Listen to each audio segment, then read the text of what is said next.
The wind howled like a wild animal outside the tent. Snow fell in thick, heavy sheets, covering the rocky alien ground like a white blanket. Inside the small tent, a man named Caleb sat close to a tiny heater, rubbing his hands together. His breath made clouds in the cold air. He had been camping alone for days, mapping the terrain of this uninhabited planet. Or at least, that's what he was told, it was uninhabited. But tonight didn't feel empty. Tonight, it felt watched. Caleb sipped the last bit of his hot drink, his eyes flicking toward the tent's flap every few seconds. A strange feeling sat in his chest, like someone was close, but hidden. He shook it off, telling himself it was just the cold playing tricks. Then it happened, a faint sound, like claws or fingers scraping softly at the tent's fabric. Not loud, but slow, steady, and deliberate. His heart jumped in his chest. He froze, listening. The sound came again. Scratch, scratch. Pause, then a soft voice, barely louder than a whisper, floated through the cold air. Please, warmth. Caleb's blood turned to ice. He grabbed the small knife by his side and slowly reached for the zipper. His other hand trembled slightly. He took a deep breath and opened the flap just enough to peek through. What he saw made him freeze, kneeling. In the snow was a girl, at least. She looked like a girl. Her skin was a soft violet, her hair long and silver, stuck to her face with frost. She wore tattered clothes, not made for cold weather, and no shoes. Her arms hugged her body as she shivered violently, her lips turning blue. Her eyes, large and glowing faintly, locked onto his.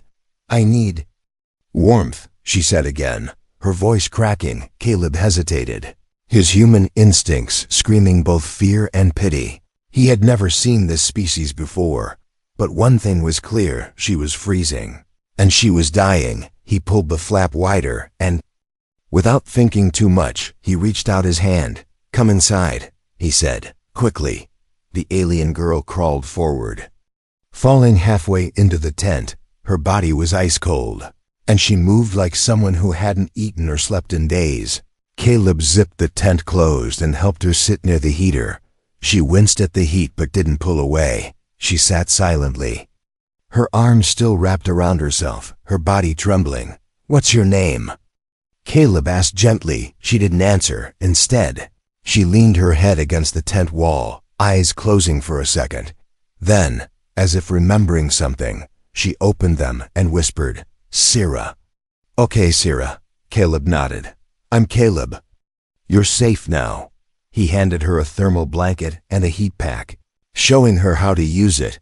Her fingers were shaking so badly she could barely hold it, so he helped her press it to her chest. Slowly, her shivering eased a little. They sat in silence for a while. Only the wind outside and the soft crackle of the heater could be heard. Caleb couldn't stop glancing at her. There was something strange in the way she looked at him. Not fear, not thankfulness, but something else. Something unreadable. You were outside in this storm, he said. Why were you out there? Where is your group? Sira looked at him for a long time before answering. No group, she said softly. Only me now. Then she looked down, her voice cracking. They left me behind. Caleb felt something heavy in his chest. He didn't know what she meant. Family, team, species. But her voice held deep pain. He nodded, not wanting to press more questions. Do you want food? He asked. Sira nodded slowly. He gave her a warm protein bar and a small cup of soup. She sniffed it first, then took slow, careful sips like she wasn't used to it. Caleb turned away to give her privacy, but out of the corner of his eye, he noticed something odd. Sira wasn't just cold. Her eyes scanned every corner of the tent, her body subtly shifting toward his side of the space, and her gaze kept landing on him. Over and over again, later that night, as he lay under his thermal blanket, Caleb felt a light weight shift near him. He opened one eye and saw her crawling toward him slowly. She whispered something in her alien tongue he couldn't understand. Then she looked into his eyes and said in English, I chose your tent for a reason. Caleb barely slept that night. Every time he closed his eyes, He felt her presence. Sira lay beside him. Her breath shallow and slow, her body still trembling from the cold. But she didn't stay still for long. She kept inching closer to him under the blanket, not touching him at first, just moving bit by bit. Then, without warning, her cold hand brushed against his chest. He flinched, not because it hurt, but because he hadn't expected it. When he turned his head, her glowing eyes were staring right at him, wide and unblinking. "I'm sorry," she whispered, pulling her hand back. "I didn't mean to frighten you." Caleb nodded slowly, unsure how to respond. "It's okay," he said, his voice low. "Just surprised me." Sarah didn't move away, though. She stayed close, her fingers resting near his, but not touching again. There was silence between them for a long time. Finally, she spoke again, her voice softer now, almost scared. "I didn't come here just because of the storm." Caleb turned fully toward her. "What do you mean?" She looked away, her face half hidden by the blanket. "There were many tents out there, but I felt something. Warm from yours, something. Calling." He didn't know what to say to that. It sounded strange, maybe even dangerous. But the way she said it so quietly, like a secret, made it feel honest. The next morning, the storm had calmed outside. Everything was still white and frozen, but the wind had stopped screaming. Caleb stepped out, stretched his arms, and took a deep breath. Behind him, he heard the soft rustle of the tent flap. Sira stepped outside slowly, her bare feet pressing into the snow like she didn't feel the cold anymore. Or maybe she had learned to ignore it. "I'll find you some boots," Caleb said, walking to his gear pile. He handed her a pair of thick socks and old thermal boots. Too big for her, but she smiled anyway, sliding them on clumsily. "Thank you," she said, looking up at him with those strange glowing eyes. Her face still looked pale, but her cheeks had more color than before. They spent the morning gathering snow to melt for water. Caleb gave her a small backpack with emergency food and supplies. He didn't know how long she would stay, but she needed help. She moved carefully, like someone not used to kindness. Every time he handed her something, she paused first like she was waiting for him to hurt her, but when he didn't, she would give a small, nervous smile. "Where are you from?" he asked while boiling water over a small burner. She didn't answer immediately. Then, in a low voice, she said, "I don't know the name in your language." She paused, then added, "But we lived underground, in crystal tunnels. Why did you leave?" he asked, trying not to sound too curious. She stared at the boiling pot for a moment, then whispered, "They wanted me to become something I couldn't." Before Caleb could ask what that meant, Sira stood and walked toward the edge of them. "Forrest, wait," he called. "Don't go too far." She stopped, looked back and nodded, "I won't." But when she turned, her hand brushed a tree, and the bark instantly melted where she touched it. Caleb's eyes widened. What was that? Sira looked down at her hand like it betrayed her. "I didn't mean to," she said quietly. "It happens when I feel too much." Later, back in the tent, she sat closer to him than before. Her body didn't shake as much, and her skin wasn't as cold. But her stare, deep and curious, made Caleb uneasy. "Why do you keep looking at me like that?" he asked. Finally, she blinked, slowly, then leaned in a little. "You're the first one who didn't turn me away." Her voice dropped. "They said humans were cruel, that they'd use me or sell me, but you just gave me a blanket." Caleb looked at her for a long time. He didn't know who they were, or why they'd say that. But in that moment, he saw someone deeply scared, someone who had never been safe before. "I don't want anything from you, Sira," he said. "I just want you to be okay." She moved even closer, her hand now resting gently on his arm. "You're already making me okay," she said, smiling softly. Then, in a whisper so faint he barely heard it, she added, "And that's what scares me the most." That night, Caleb couldn't sleep again, not because of fear, but because of her words. He had planned to stay only one more night, but now things felt different. She wasn't just lost in the snow, she had come to him, and deep down, he felt it too. This was no accident. The wind had stopped, but silence can be even louder than a storm. Caleb woke before sunrise, something tugging at the edge of his senses. His eyes blinked open slowly, adjusting to the dim blue light that crept through the fabric of the tent. Sierra was still asleep beside him, curled in the blanket, her breathing soft and calm. But the air inside the tent felt heavier, like the planet itself was holding its breath. Caleb stepped outside, boots crunching in the snow. The world was still. White, still cold, still quiet. But something was different. He crouched near the trees, his eyes scanning the area. That's when he saw it. Tracks, not just animal tracks, not something wild from the forest. These were deep, uniform, and not made by boots. They were clawed. Heavy and too wide for any human. 4 sets, all fresh.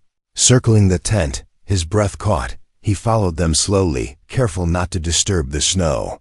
The prints stopped just behind the tent, where a large tree stood. Its bark was freshly scratched.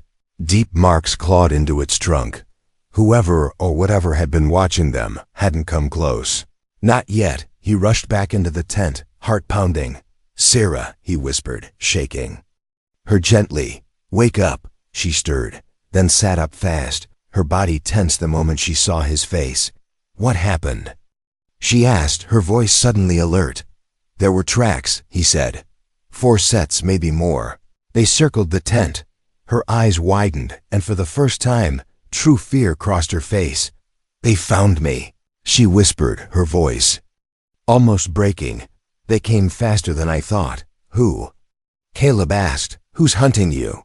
She looked at him, her lips trembling. "My creators," she said. "The ones who made me, trained me, tested me. They don't let things go, especially not broken things." Caleb stared at her, trying to understand. "You escaped from them?" She nodded, pulling the blanket tighter around herself. "I ran because they wanted me to become a weapon. They said I had no value unless I could kill without thinking. But I didn't want that. I didn't want to be a monster." A long silence followed. Outside, the snow began to fall again, slowly this time. Soft flakes drifting through the stillness. Caleb knew he couldn't leave her now. Whatever was out there wasn't just hunting a runaway. They were coming to erase a mistake. And Sierra was that mistake. He stood and grabbed his small rifle, checking the battery pack. It was an old survival weapon, not made for real combat. But it was all he had. "You can't fight them," Sierra said softly, watching him. "They don't feel pain. They don't stop." "I don't care," Caleb said. "You're not facing them alone." Sierra stared at him with wide eyes. "No one has ever said that to me before," she whispered.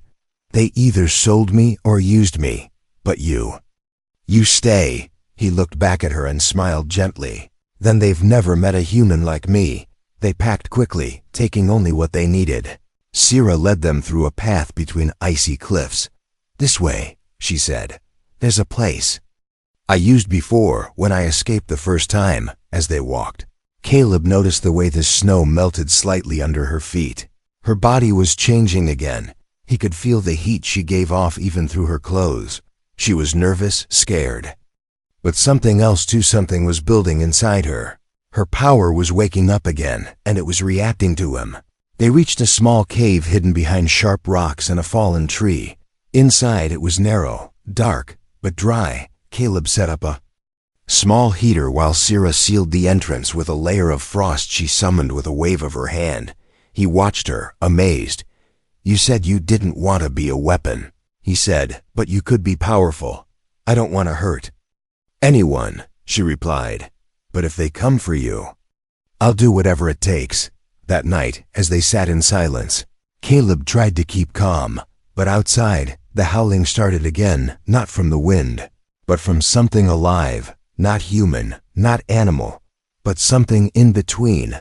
The same howling came from multiple directions, slow, cold, and getting closer. Sierra's eyes flashed gold. "They found us," she whispered. "But they don't know what I've become." She stood, her body glowing faintly in the dark cave. Caleb stood, Beside her, weapon in hand, they both knew the morning would not come quietly. Whatever was outside was already coming, and Sira, the girl who once only asked for warmth, was now preparing to protect the only warmth she had ever known. The night was no longer silent. Low growls echoed through the snowy trees, mixed with clicking sounds that made Caleb's skin crawl.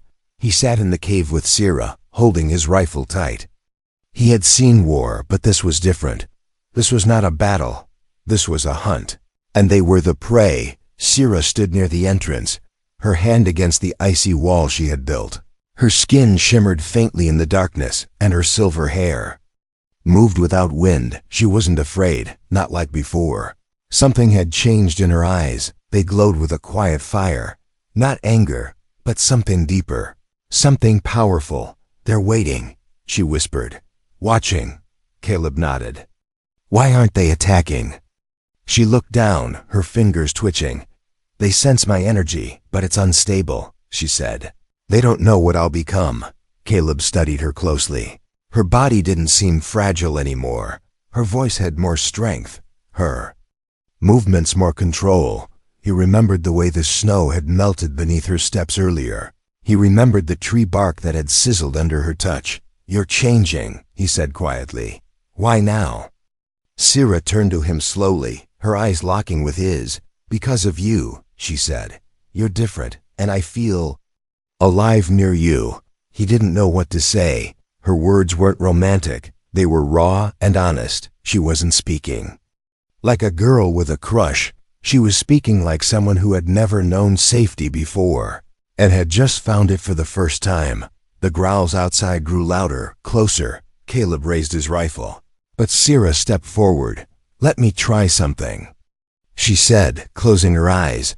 He watched as her hands rose slowly, and soft light began to pulse from her palms. The ground beneath her feet cracked, and a thin layer of frost spread from her toes across the cave floor. The air grew colder, but the cold didn't bite it. It felt controlled, shaped. Her breathing deepened, and suddenly, a small shockwave burst from her body. It knocked over some stones nearby, and Caleb stumbled back slightly. Sira gasped and dropped to her knees, holding her chest. Her skin flickered like a broken screen, shifting from soft violet to glowing white for a moment. Caleb rushed to her side, catching her before she fell completely. "Are you okay?" he asked, panic in his voice. She nodded slowly, her breath shaky. "It's waking," she whispered. "But I can't hold it yet." Outside, the hunters roared again, louder now, angrier. They had felt the surge of power, and they didn't like it. Caleb helped Sira lean back against the cave wall, wrapping his jacket around her. "You don't have to fight alone," he said. "If they come in, I'll protect you." Sira looked at him, her voice trembling. "But I'm afraid. If I lose control, I might hurt you too." Caleb took her hand gently. "Then we'll face it together," he said, "no matter what." For a moment, the cave was quiet again. The cold light from Sira's body dimmed, and her breathing slowed. But Caleb felt something strange in the air, a kind of rhythm. Like a heartbeat not his own. It was coming from her, and somehow syncing with his hours past. Or maybe just minutes. It was hard to tell anymore. Then, without warning, the cave entrance exploded inward. The frost wall shattered, snow and ice blasting into the small space. A dark figure stepped inside, tall, armored, its face hidden behind a helmet. It raised a blade made of red crystal and pointed it at Sira. "Return," it growled. "You were not made to feel." Sira stood, shaky but tall. "I was made," she said, her voice strong now. "But I chose to become." The hunter stepped forward. Ready to strike, Caleb aimed his rifle. But before he could fire, Sira's body flared with brilliant light. She raised her hand, and a shield of frost slammed between them and the enemy. The hunter struck, but the blade bounced off, cracking the crystal with a sharp screech. Sira cried out, her energy bursting outward again. The cave walls shook, the snow trembled, and the hunter stumbled back. Caleb could barely see her through the blinding glow. She wasn't a girl anymore. She was something more, something awakened. The hunter retreated, disappearing into the snowstorm outside. Sira collapsed into Caleb's arms, her light flickering but still glowing softly. "I didn't lose control," she whispered, smiling faintly. Caleb held her close. "No," he whispered back. "You found it." That night, as they rested together near the fire, Caleb kept watch. Sarah slept, peaceful for the first time. Whatever had awakened inside her wasn't just power, it was purpose. And he knew now that this story wasn't about a lost alien girl anymore. It was about something far greater beginning to rise. The cave was still, but Caleb couldn't sleep. He sat by the flickering fire, watching Sira as she rested. Her body glowed faintly now, not bright like before, just a soft pulse. Like a heartbeat made of light, he felt something strange watching her, not fear, not confusion. It was something he hadn't felt in years. Trust. Even though she wasn't human, and her past was wrapped in mystery, he trusted her more than most people he had ever met. As the hours passed, he decided to explore the small tunnels that stretched behind the cave. He didn't want to go far, but something kept pulling him deeper. About 20 steps in, he found something buried in the snow-covered floor, an old rusted device, half broken, blinking faintly. He wiped the frost off and turned it over. It looked like some kind of alien data drive, built for communication. Caleb tapped the power node, and surprisingly, it lit up with a hum.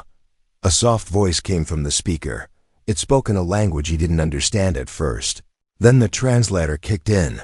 "Test subject 37A has failed empathy suppression. Subject shows signs of independent thinking, emotional bonding, and resistance to neural programming. Recommendation: terminate or recycle genetic material." Caleb's heart sank. He didn't need a name. He knew it was talking about her. Sira. They didn't just create her. They designed her, like a machine, like a weapon, and when she became more than they expected, they called her broken. He brought the device back to the main part of the cave. Sira had just woken up, her eyes blinking slowly as she sat up. He handed it to her without a word. She stared at it for a long time before pressing play again. When the message repeated, she didn't cry or flinch. She just closed her eyes and whispered, "That's what I was to them. Just a mistake with feelings." Caleb knelt beside her. "You're not a mistake," he said gently. "You're the only reason I'm still here." She looked at him, really looked at him. "No one has ever said that to me," she said. "Not even once." Then she did something she hadn't done before. She reached for his hand and held it, not for warmth, not for safety, but for connection, real and alive. Her skin was warmer now, her light softer, but her grip was strong. "I remember my first day out of the tank," she whispered.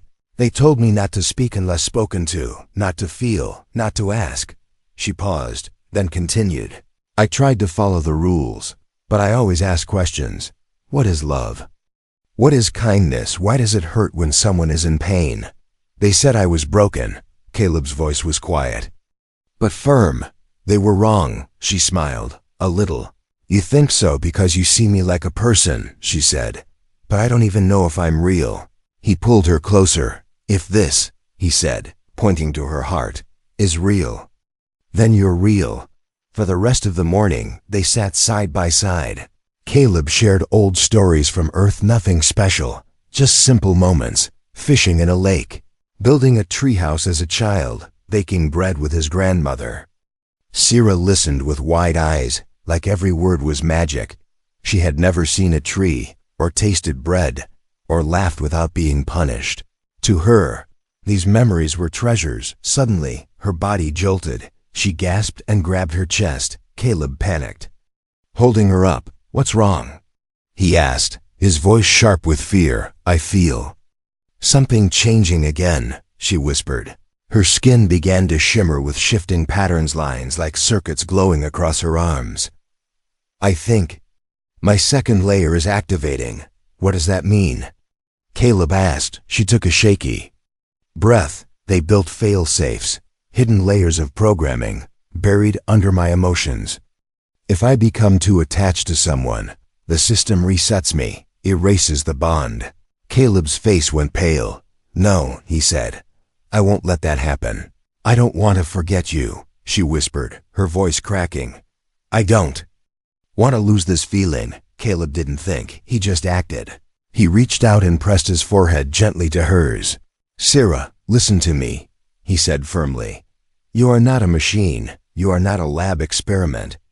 You are not a mistake. You are Sira, and I'm not letting go." The light from her body pulsed once, twice, then exploded in a wave of warmth that filled the cave.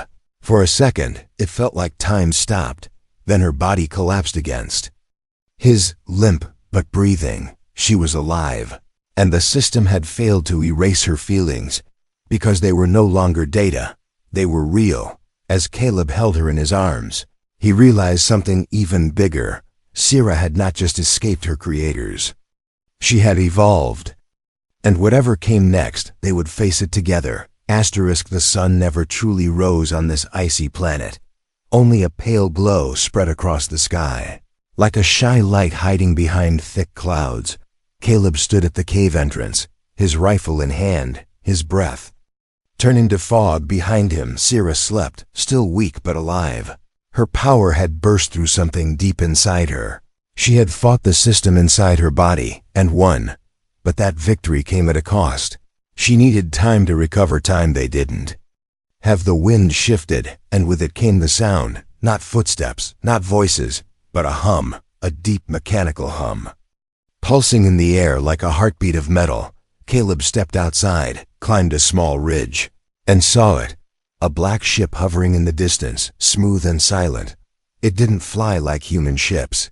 It floated, alive, like it was breathing the sky. His heart dropped. They had come for her, and they didn't come to talk. Caleb ran back inside, shaking Sira gently. "Wake up," he whispered. "They're here." Her eyes opened slowly, her glow dimmer than before, but she sat up, already feeling what he felt. "They won't leave until they take me," she said, her voice calm, too calm. "They always finish what they start." "No," Caleb said firmly. "Not this time." He helped her to her feet, handed her her boots, and wrapped the heat cloak around her shoulders. "We'll run," he said. "We'll find shelter deeper in the mountains." Sira shook her head. "They will track us," she said. "My body leaves signals behind. They'll follow me no matter where I go." Caleb clenched his fists. "Then we fight," he said, "or we make them regret ever coming here." Sira looked at him, truly looked. "You would fight them?" she asked. "For me?" "I'd burn their ship to the ground if it meant keeping you safe," he said without hesitation, her eyes filled with something warm, something rare in her life hope. Then she nodded. "Then I'll stand with you." They moved quickly, setting traps outside the cave. Old human tech mixed with raw alien energy. Caleb used signal flares, plasma wires, and sonic trip mines. Sira coated the cave walls with frost shaped like mirrors. "If they see themselves," she said, "they might hesitate." When the ship landed, it made no sound. 3 figures stepped out, tall and featureless, wearing armor that seemed to drink the light. Their movements were smooth, not natural. Caleb aimed his rifle from behind a rock. Sira stood beside him, breathing slower now, her body warming again with power. She no longer looked like a scared girl. She looked like someone reborn. The figures scanned the area, and one spoke in a cold voice. "Subject 37, return. Your programming is compromised. You are no longer authorized to bond." Caleb scoffed. "She's not property," he shouted. "She's a person." The figures turned, and without warning, one fired a bolt of red energy at them. Caleb ducked, pulling Sira down with him. The blast hit the ridge behind them, shaking the rocks. They ran to the second trap. Caleb hit the trigger, and plasma wires lit up like lightning. 2 of the attackers walked right into it. Sparks flew, metal hissed, and one of them collapsed, short-circuited. Sira stepped forward, hands glowing bright now. The last enemy raised its weapon, but she moved faster. She sent a wave of frost, freezing the weapon in its grip. Then she followed it with a burst of heat, melting the weapon and the hand that held it. The figure screamed. the sound digital and cruel. It dropped to its knees, and then went still. Silence fell again, broken only by Caleb's heavy breathing. He turned to Sierra, eyes wide. You did it." She looked at her hands, trembling. "I didn't want to kill them," she whispered. "But I had to." Caleb walked to her, placed a hand on her shoulder. "You did what they would have done to you without a second thought." "You survived," Sierra nodded, but tears slipped from her glowing eyes. "I was made to destroy," she said. "But you gave me a reason to protect." They moved quickly, gathering what little gear they had left. The ship behind them began to shake. It had a self-destruct timer. "They never leave evidence," Sierra said, watching the ship burn. "We have to leave before the next wave comes." They headed toward the mountains. Together, each step was heavy, but filled with purpose. Sierra was not the same girl who had crawled into his tent. She was something more now, something free, but deep inside, she still held the fear that they might come again. And Caleb still held the promise that he would never leave her behind. As the ship exploded in the distance, a strange peace filled the air. Sierra looked at Caleb and whispered, "I didn't want a war. I just wanted warmth." He smiled. "And now you have both." The snow fell gently now, like feathers drifting from the sky. There was no wind, no storm, no sound of machines. Only the soft crunch of two sets of footsteps climbing deeper into the mountains. Caleb walked with his pack slung over one shoulder, his rifle strapped across his back. Beside him, Sierra moved with quiet strength, her cloak billowing behind her like silver mist. The glow from her skin was softer now, steady, no longer wild or unstable. She was changing again, but this time it was not painful, it was peaceful. They found an old ridge overlooking a frozen lake. From here, they could see far across the icy valley below. Smoke still curled in the air where the enemy ship had exploded hours ago. But there were no more sounds of pursuit. They had won for now. They had survived. Caleb unpacked the gear and started a fire between two large rocks. He set up a small shelter, enough for one, but big enough to share. Sierra sat nearby, watching the flames like she was seeing fire for the first time. Her hands stretched out, palms open, soaking in the warmth. She smiled without speaking, and Caleb watched her with quiet amazement. This alien girl, who once knocked on his tent, begging only for heat, had become someone far more than he had ever imagined. "You're quiet," he said gently, sitting beside her. "I'm listening." She replied softly, "To everything." She looked up at the sky, where 3 moons had started to rise. "I never noticed how beautiful silence can be," she whispered. "Back in the lab there was only noise machines, orders, pain. But here, with you, there's only peace." Caleb looked at her, his voice low. "You deserve that peace. You earned it." She turned to him slowly. "Do you know why I really came to your tent that night?" she asked. He blinked, caught off guard. "I thought it was the storm." She shook her head. "The storm was only part of it," she said. "But I had seen you from a distance days before. You were alone, but you didn't look empty. You were warm, but not just your tent, your presence." Caleb's breath caught in his throat. "I didn't know," he said quietly. "I was scared," she continued. "I had never asked anyone for help before. They taught me to be silent, to be obedient, to never hope. But I saw something in your eyes that didn't belong to this cruel galaxy. Compassion." He looked down, then slowly reached for her hand. Her fingers slipped into his like they were made to fit. "I didn't know what I was doing either," he admitted. "I just saw someone who needed help. But the moment you looked at me, I felt something I hadn't felt in years. Purpose." They sat quietly by the fire, their hands still holding each other. The snow stopped falling, and the stars began to break through the clouds.